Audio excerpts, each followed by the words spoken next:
Hey, Patrick. Hey, Michael J. What's going on this week? Dominaria, and more Dominaria. Dude, I'm having trouble not... Oh, go ahead, please. Oh, it's just getting close. It's getting close to Dominaria's premiere in tournaments, right? So we've been talking about it so long because of the Chinese leak. But it's coming.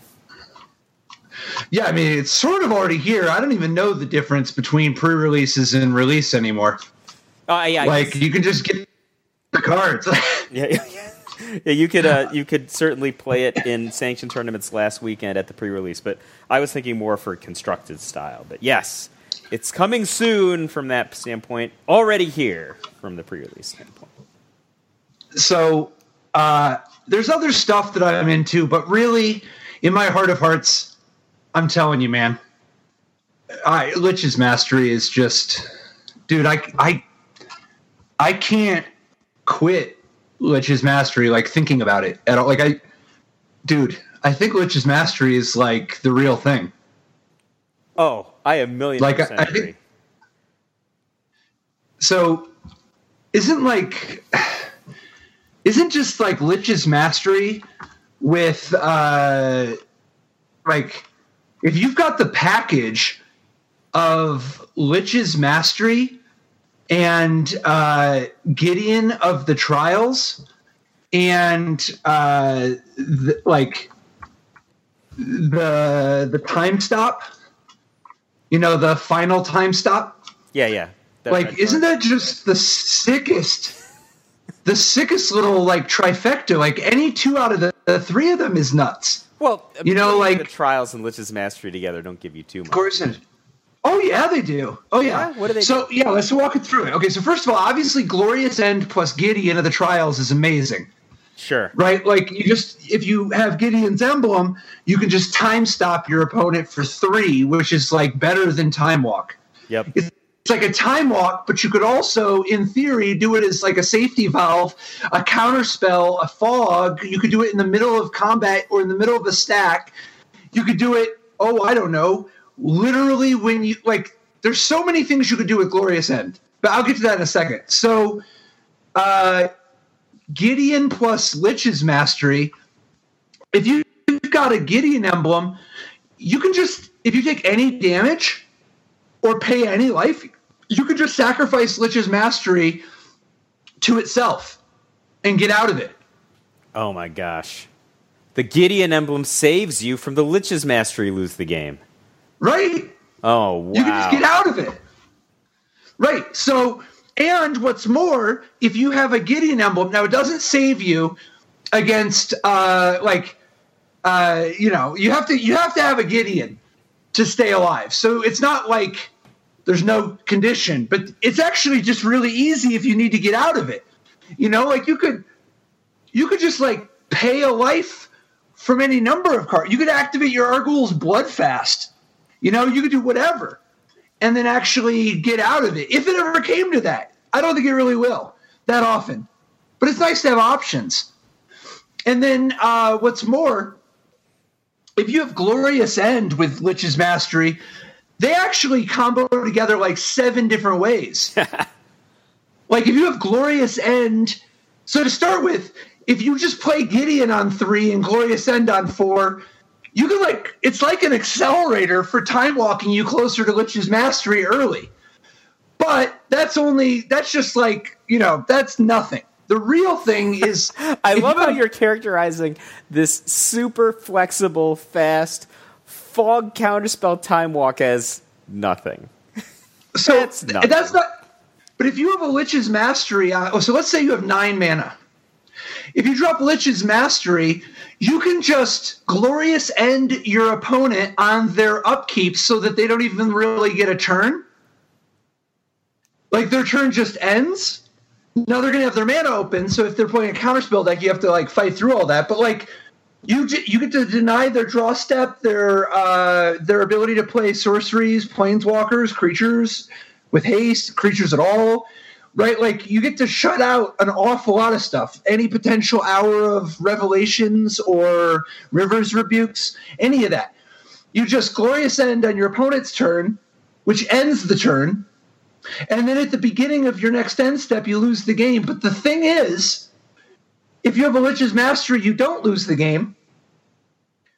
But going even further, you can Glorious End on turn 5 without even having a Gideon's Emblem. And just plan on untapping and dropping Lich's Mastery. Oh my god, it's no gamble, no future. Right, like as long as you just as long as you become a Lich before you have to end your die a glorious end, you can actually, you can give yourself an extra out too, incidentally. Like, let's say that's the beauty, right? Like, the best is if you're casting it on turn 5 when you don't have a Lich's Mastery. Like, this is your play. Well, there's also just playing it on turn 5. Like, you glorious end, time stop your opponent, and if you draw an untapped land, then you can drop Lich's Mastery to live. But, like, as a backup plan, if you draw a Gideon of the Trials, you also live.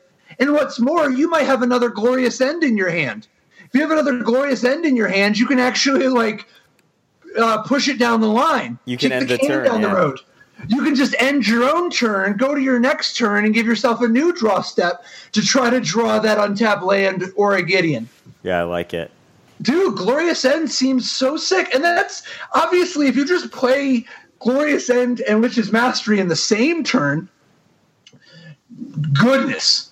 Like, now you don't want to do it the same turn. Really, you should wait till your opponent's turn to Glorious End. But if you just play Lich's Mastery and then Glorious End on your opponent's turn so that you get to untap with 9 mana and a Lich's Mastery, woo, boy. But you could easily just play multiple copies of Glorious End in your Lich's Mastery deck and just maybe turn 5 play maybe Gilded Lotus, right, and say go.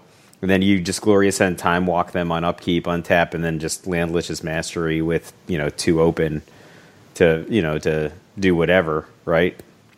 I think that 3 open. If you play a land, see, here's what you do on turn 5.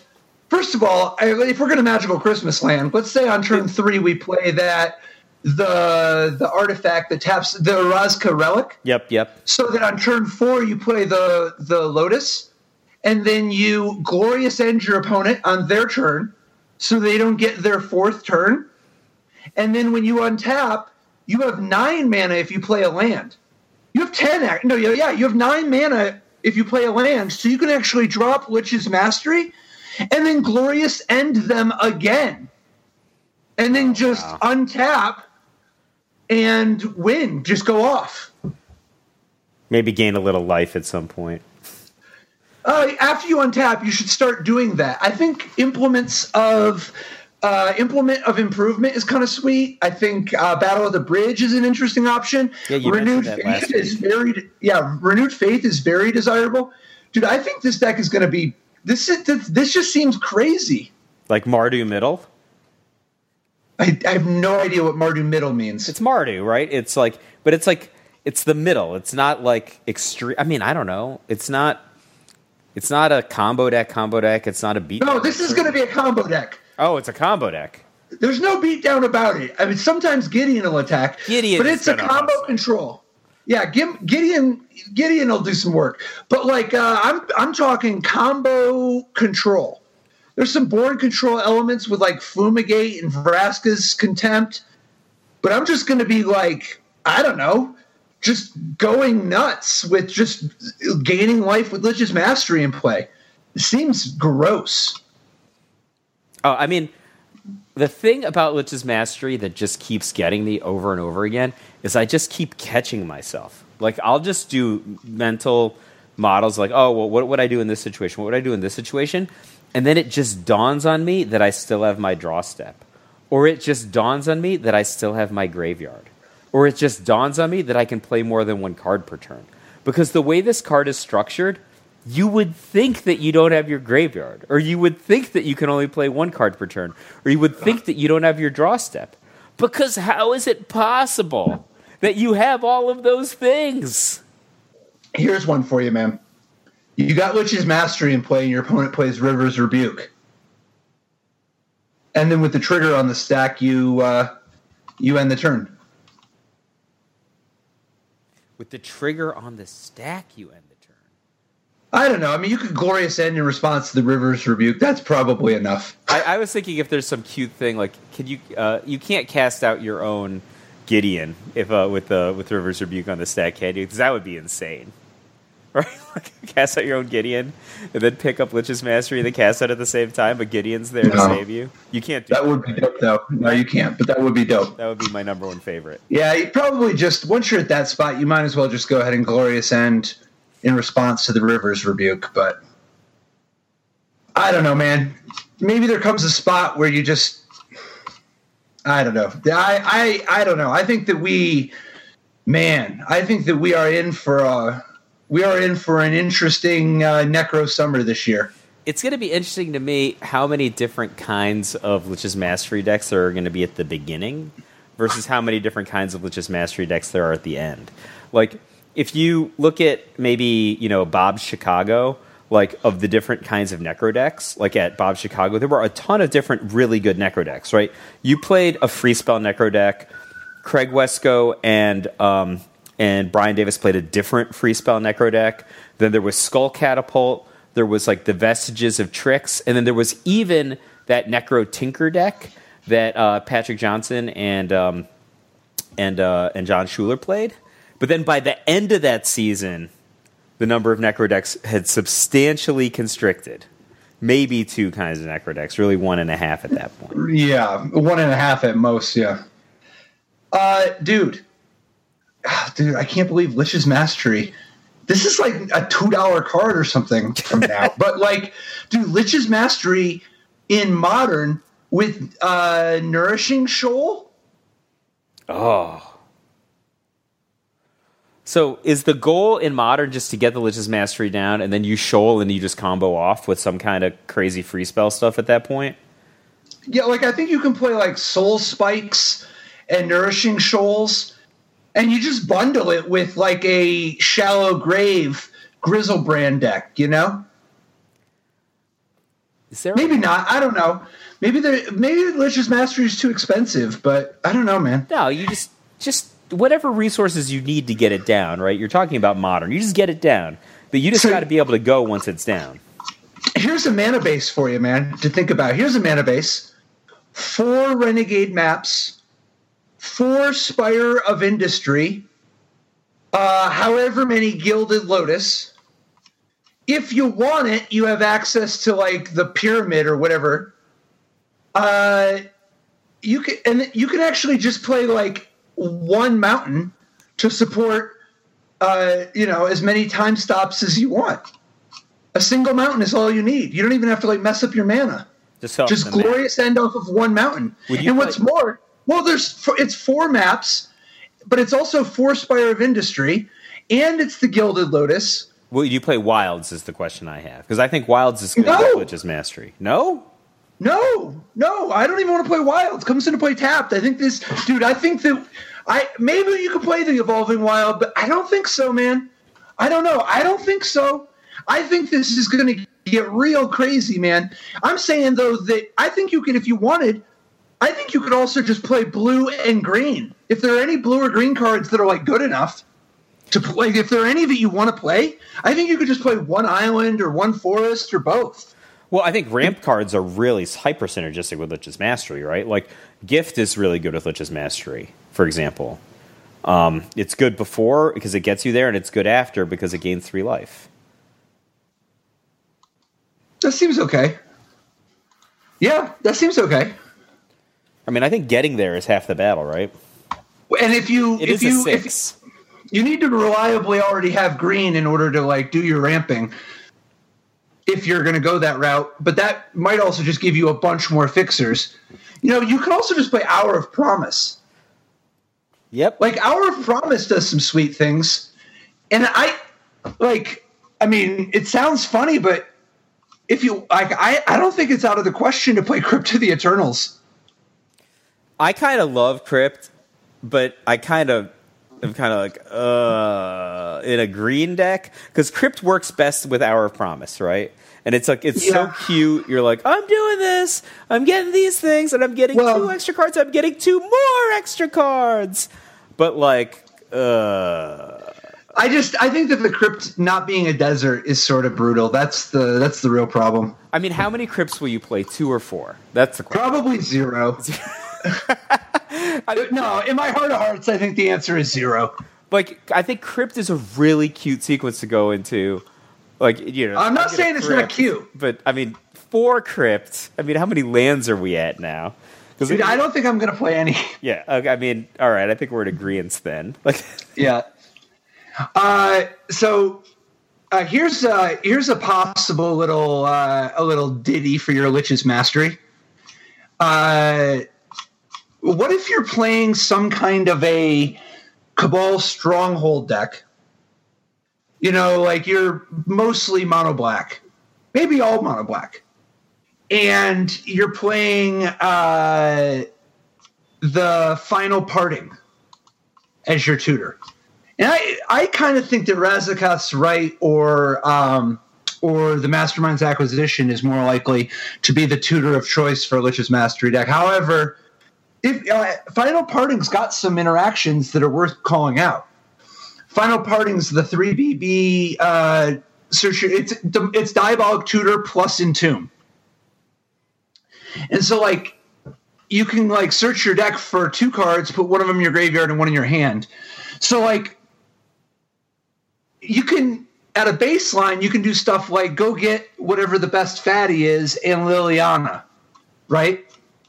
And then just Liliana back your fatty, and now you just have a Liliana and the fatty, you know. That's kind of, you know, that's an interesting plan, and it doesn't take up very many slots in your deck. Is that good in a Lich's Mastery deck, though? Maybe. Right, like if you play with one Liliana and one of the big shadow ones, whether it's Razaketh himself or whoever, that's like a whole new dimension to your deck with like a couple cards. But what's more, you can Lich's Mastery. You can Final Parting for your cut to ribbons. You can have 1 cut to ribbons in your deck. Oh, you had me at cut to ribbons. And now it's not like you won't be able to cut to ribbons. You can cut also. I mean, it's pretty easy to just play like off of your Gilded Lotus and maybe some artifact mana. Who knows? Maybe you even have like 1. I mean, like, remember, you can like play 1 mountain and with some Evolving Wilds or Renegade maps, right? Like, and I know you want to play Evolving Wild anyway. No, but there's... you want basics if you're going to Cabal Stronghold. Yeah, but you could play I think that the Evolving Wild is probably too slow, especially if you're going to go, like, basically a mono black deck with tons and tons of swamps. But I think maybe the Wasteland one, the Dust Bowl one, the tutors might be better, because... What? I can't remember the name of it off the top of my... It Dust Bowls them, and then you search for a basic. Field of Ruin? Field of Ruin, yeah. That's okay. You could field for a mountain. Yeah. But, like, you just have the Field of Ruin sometimes. And then you can't Cabal Stronghold. Maybe. You know, like, maybe you could do Field of Ruins. Probably a mix. But anyway, the point is that if you have cut to ribbons in your deck, suddenly your Cabal Stronghold, like your incredible amounts of mana from your Azur's Gateways and Cabal Strongholds and Gilded Lotuses and all that, then you have this, you can Final Parting, go get whatever you want on the front side and ribbons on the back side, and there you go. So... what's more, you can, like, there's some crazy stuff you can do. If you're using, like, you can set up some kind of, like, Glorious End Lich's Mastery combo or something. So I love cut to ribbons, as you know, but I mean, I'm not super sold on Final Parting versus even either the forecasting cost one that can go to the sideboard, Mastermind's Acquisition, or just the cycling one. I think, like, yeah, neither am I. I like the cycling one. Like the cycling one, I don't know if I'm sold on that one either, but I really like the fail state of B. Well, here's I like that a lot. Here's what I like. Well, so here's why I like the cycling one. Fate's Reward. 2 and a black enchantment. You can pay a colorless whenever you cycle or discard a card to deal 2 to make your opponent lose 2 life and you gain 2 life.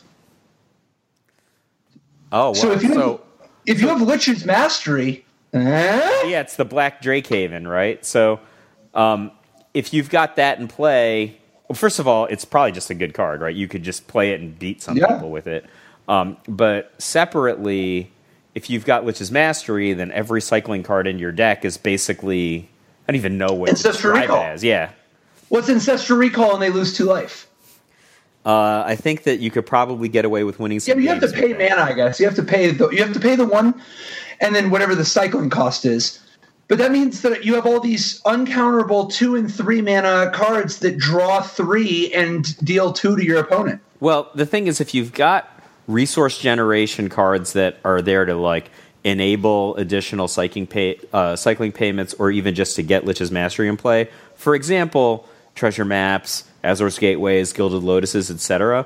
Like those kind of cards that if you just have them, then you could just basically cycle pay Ancestral into more cycling cards and then just keep going. I mean, if your deck has 20 cycling cards, I don't think you even need 20 either. Like you might be able to do it with just like 16 cycling cards. Like, and there's some good ones, right? Like you could, even if your deck was just black-white, maybe and Glorious End. I think you want to play Glorious End. But even if your deck's like primarily black-white, 4 Renewed Faith, which, oh wow, right? Like, I mean, Renewed Faith, by the way, is just the best cycling card ever with Lich's Mastery. So if you just have 4 Renewed Faith, and then like cast out Razaketh's Right, and a couple cycling lands, you're there. Like that's it. That's all you need. I mean, the beauty of this is, even if you're not trying to like beat them with like the Faith's Reward, like just hard casting Renewed Faith is unreal with Lich's Mastery. Let's just draw 6. Yeah, that's real good.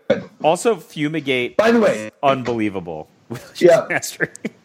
By the way, just as a little heads up, you know how like there are a lot of legends that you can like play the second copy and be like, "Oh, it was a legend. I'm so dumb," and then just bin one, right? Don't do that with Lich's Mastery. You can, but like it's awkward. Like, you don't lose the game. Even though it says lose the game because one went away, you still have the other one, so you don't lose the game. But just don't throw your... Like, you need that 6 mana to be, like, gaining life with. Don't just throw Lich's Mastery into the graveyard. Well, it is fair to say that having an extra card or so in the graveyard... No, it's because you could do for your hand. Different meaning. No, it doesn't. Different. No, it doesn't. They're all the same.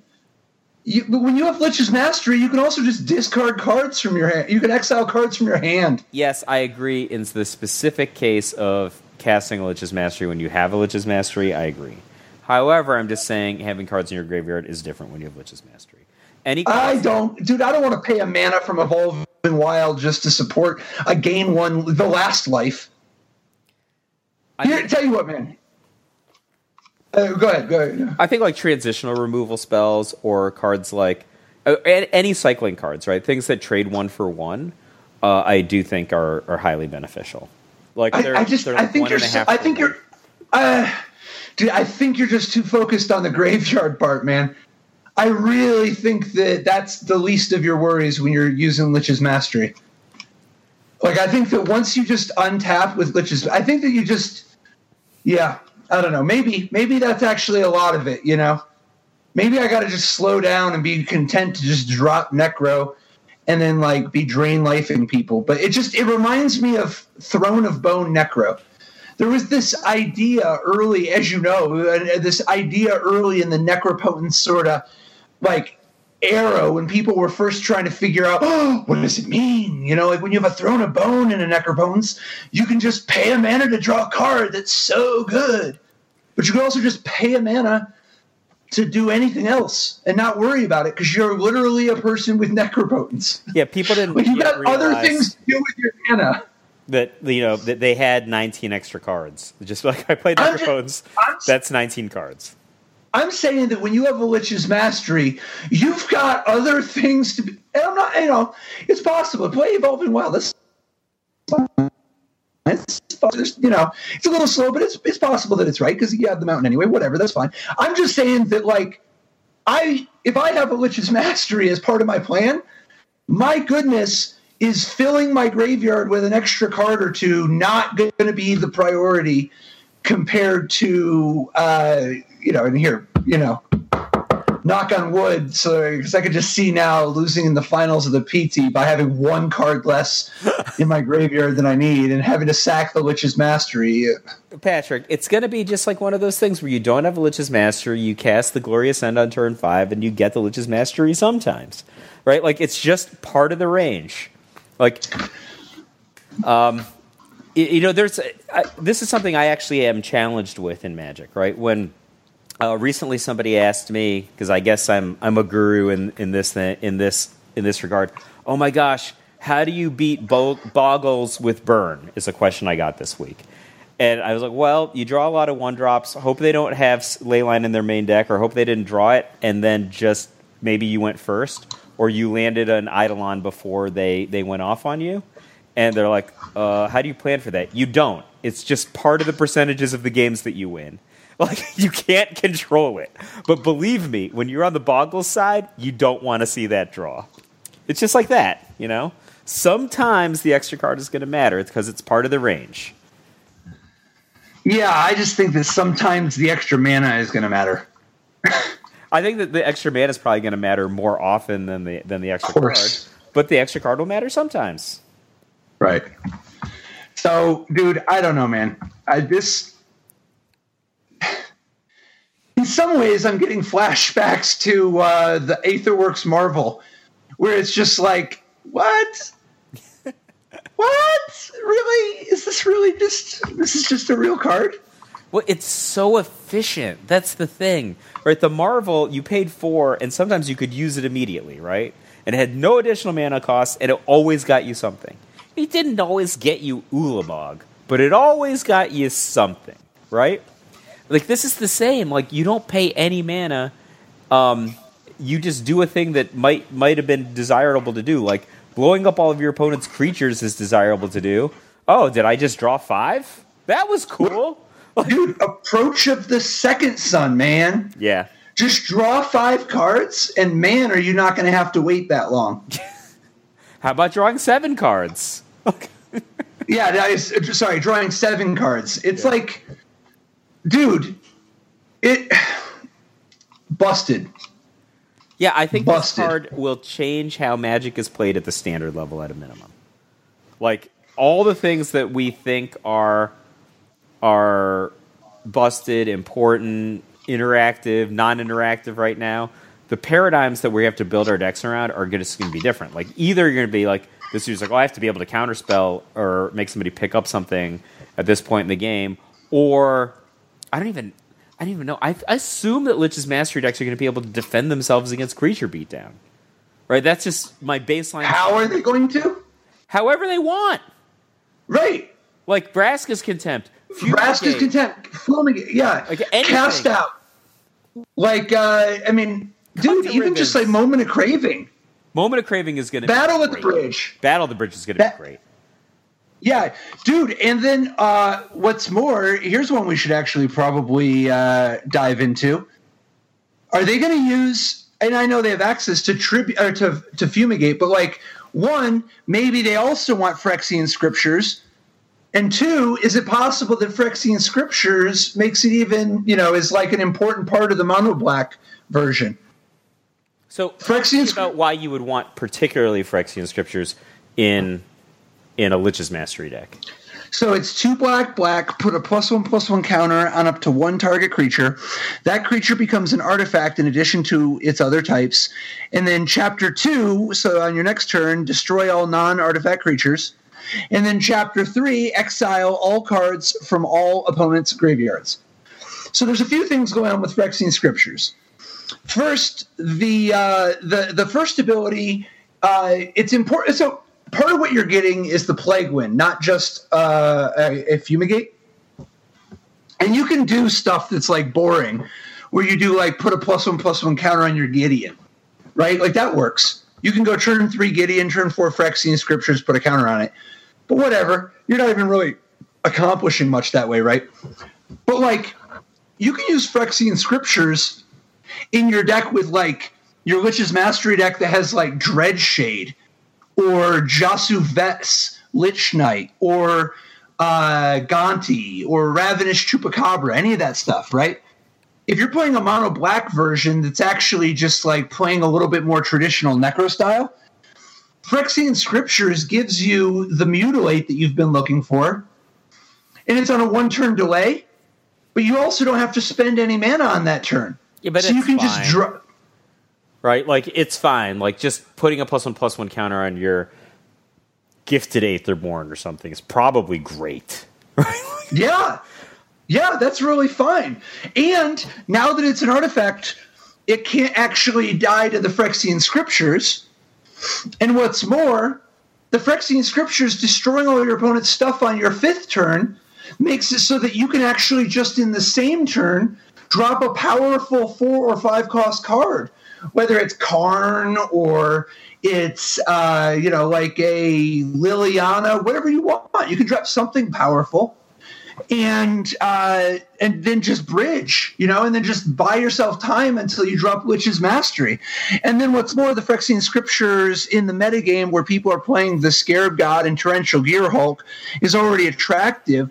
But like if your opponent's playing Lich's Mastery, it's not nothing that you exile their graveyard from the game.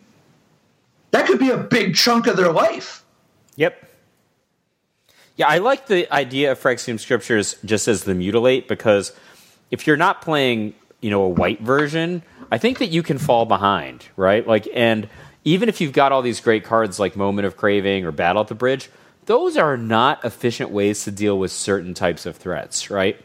Neither of those cards is good against go-wide strategies, and neither of them is particularly mana effective when you're going up against big creatures either, right? Like, so neither of those things is good. They both shine when they shine, right? But if you're up against a bunch of tokens, Moment of Craving is not what's going to save you, nor is Battle of the Bridge. Same is true if you're playing against like one, I don't know, giant hexproof creature. Well, you could actually take advantage of that +1/+1 counter in a few ways. You already mentioned Gifted Aetherborn, but I think that I don't know that you want to play a Cabal Stronghold version, but if you do, I think it's probably because of believing in Dreadshade and Walking Ballista. Like Walking Ballista is a great way to leverage a Cabal Stronghold. Agreed. But sometimes you're just going to put an extra +1/+1 counter on the Walking Ballista, and that's kind of nice. That's okay. That is 100% fine. Totally. I could actually even imagine a Walking Ballista Winding Constrictor deck using Phyrexian Scriptures. Is that another question? Nope. I think that I personally am more excited about Black-White, but I also think that Mono Black is I shouldn't say Black-White because Glorious End is like a given.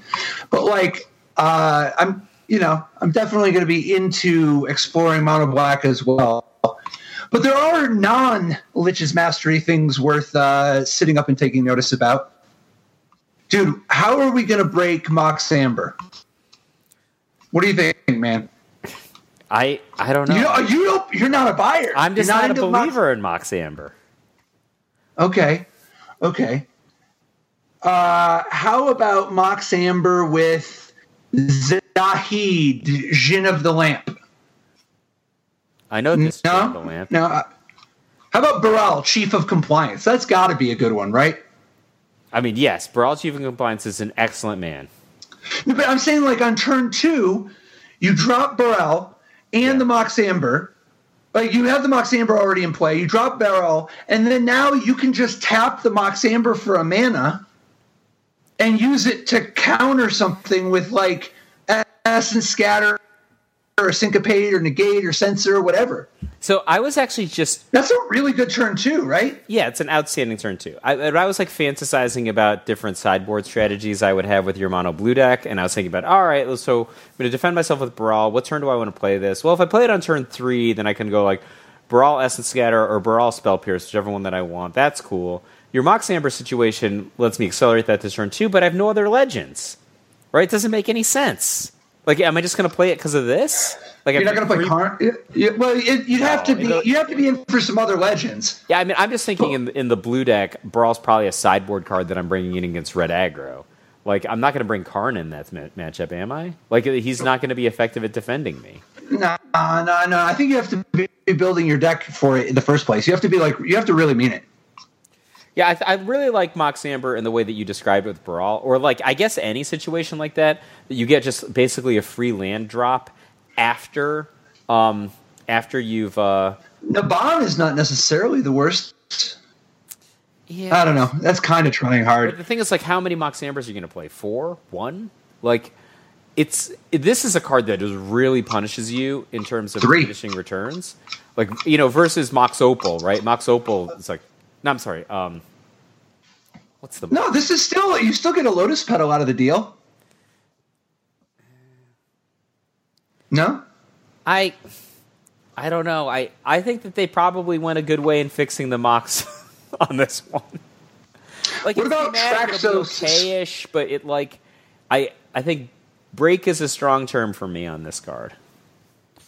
I'm sorry? What about Traxos, Scourge of Krug? It's a dubious legend since it doesn't actually buy it. So both Karn and Traxos don't actually give you a mana of with Mox Amber, since they're both colorless. Yeah, you don't get like a colorless mana. But I mean, Mox Amber obviously is another artifact for Karn's quote ultimate end quote. But also, Mox Amber is a historic card, so it does untap Traxos, which is the 4-cost 7/7 trample.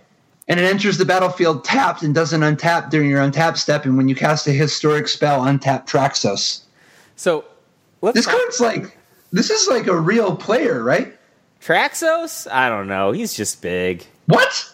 He's just big. You don't think that doesn't strike you as a real thing? Nah. I don't think so. I think he's just big. I think he's going to bite it. Isn't this a 7/7 trample vigilance for 4? I mean, ish. I think that like people are going to be equipped to kill him. Like I think he's going to get abraded and whatnot. Yeah, he's going to get abraded. He's going to get Vraska's contempted. He's going to get Planeswalker nugged. Wait. Who's okay? So you're playing a Lich's Mastery deck. Yep. And then you sideboard in Traxos, and your opponent just has Vraska's Contempt? Oh, I mean, all right. I guess it's a side. Well, alternatively, you're playing some kind of a blue deck, right? With all counters. Nah, blue deck. You need to have artifacts already. You need to have some artifacts. Like a Lich's Mastery deck might get some mileage out of Traxos out of the sideboard. Oh yeah. Yeah, it works with your. Maybe they'll have some Vraska's Contempts, but it's not like a given. And like your Gideon, Gideon. If you're playing the gifted Aetherborn Shade, whatever version, Traxos is going to give you no additional mileage after sideboard. They're going to have all their stuff that kills creatures in there. Right. No, I'm talking about a creatureless version where you're untapping Traxos with Lich's Mastery, Gideon, Implements of Improvement, Gildalos, Azor's Treasure Map, Renegade Map, any of that stuff. Treasure Map, that's the other way to get red mana for your Glorious End. Oh, I'm into it. Seriously, man, this sounds like, like super, super dope. Who hasn't gotten any love? Who was so exciting before, but I think I'm not sure how he's gotten so much love just removed, especially since we're talking about black decks, different kinds of black decks that might all want him. Ravenous Chupacabra. What happened with that? That guy was on top of the metagame. He was played in black-blue alongside the Scarab God for a while. What happened to Ravenous Chupacabra? I don't know. It's fine. I don't think there's much of a change. It's fine. He's just super middle. No, I don't know. There's no difference. He's not super anything. He's Ravenous Chupacabra. I don't know. What do you want from the guy? There's a lot of 4s. Plus, who cares? There's so many incentives to not play. No, like, if they have a Lich's Mastery, it's like, okay, this is my Chupacabra. What are you going to Chupacabra? You can Chupacabra something if you want. It's fine. You can put. I think if you want, you can put Chupacabras in your Gifted Aetherborn deck. That's fine. Yeah. I wouldn't play Chupacabra like for nothing. One of the challenges is you can only play so many 4s. You'll want to be playing Lich's Mastery. Faster. What about Lich's Mastery? If you have Lich's Mastery, you want to be playing Vraska's Contempt, not Chupacabra. Well, yeah, especially since they both do a similar thing in addition to costing the same amount of mana. Right. So, I don't know. I guess that's my report is not a lot. Just not a lot of interest. Dude, what about Torgar Famine Incarnate? There's got to be more we can be doing with this. So Torgar is he's 6 BB for a 7/6 legendary avatar, and as an additional cost, you can sacrifice any number of creatures, and he costs 2 less for each creature sacrificed this way, down to a minimum of BB. But if you want, you could sack 10 creatures. Go nuts. But when Torgar Famine Incarnate enters the battlefield, up to one target player's life total becomes half their starting life total rounded down. So, can he gain life? Yeah. So if you're 6, you cast Torgar, you go up to 10? Yeah. That's kind of cool. That's kind of interesting. That's the first thing you want to do with that is go from 6 to 10. I'm just checking out what he can do. Yeah, I don't know. So I guess you nug somebody for 10, and then you have a 7/6. So they're pretty close to dying, right? They're lightning strike away if you get in once. Yeah, I mean they're in really bad shape, right? And what if your deck just has Claim to Fame? Oh well, my deck also have some sort of discarding cards from my hand, red spells. There are a variety that I can select from. Maybe a Cathartic Reunion or so. I don't know. You could if you want. I just mean that if you have Claim to Fame, you can actually play Torgar on turn 4 for 2 mana and then Fame him. Presumably you already used Claim on turn 3. But if you just Fame, you could discard Claim to Fame too if you want. But I'm just saying if you Fame your Torgar, that's 19. Come up with 1 point somewhere. Does he have to do everything? Yes. He might put him to negative -8. Dude, isn't just... I mean, don't get me wrong. There's nothing really viable in the format except Lich's Mastery. But if you were pretending your that mono you didn't blue have... deck is viable in the format. I think your mono blue deck is going to go nicely up against Lich's Mastery.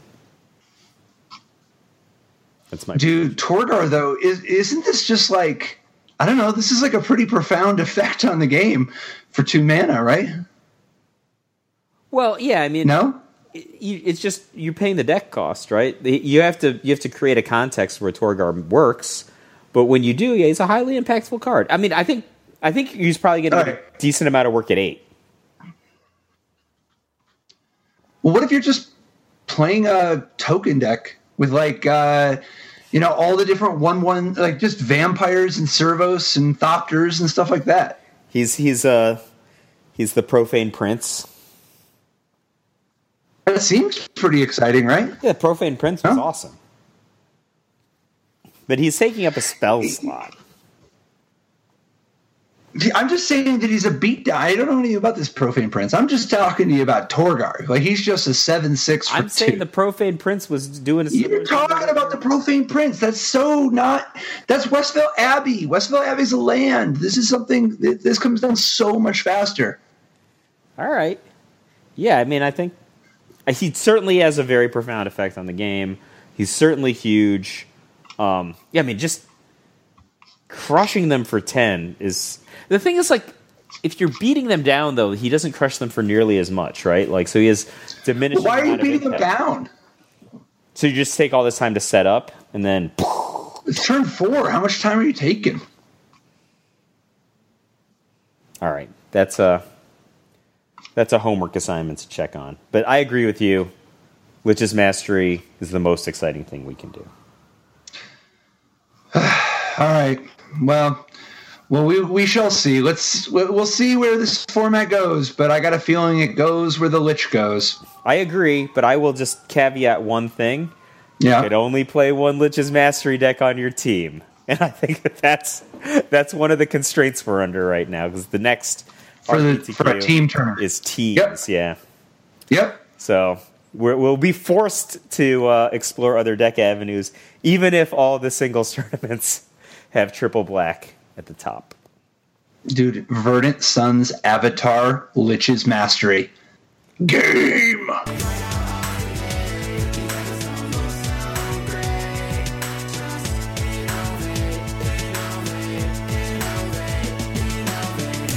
Life didn't work so great. Tried to play dredge, it's a jailer hate. Ghostly prison waiting for my untapped phase. Your core trapped in amber stasis state. Lost a lot of friends, got left behind. Had to find a way not to lose my mind. Trapped in a vault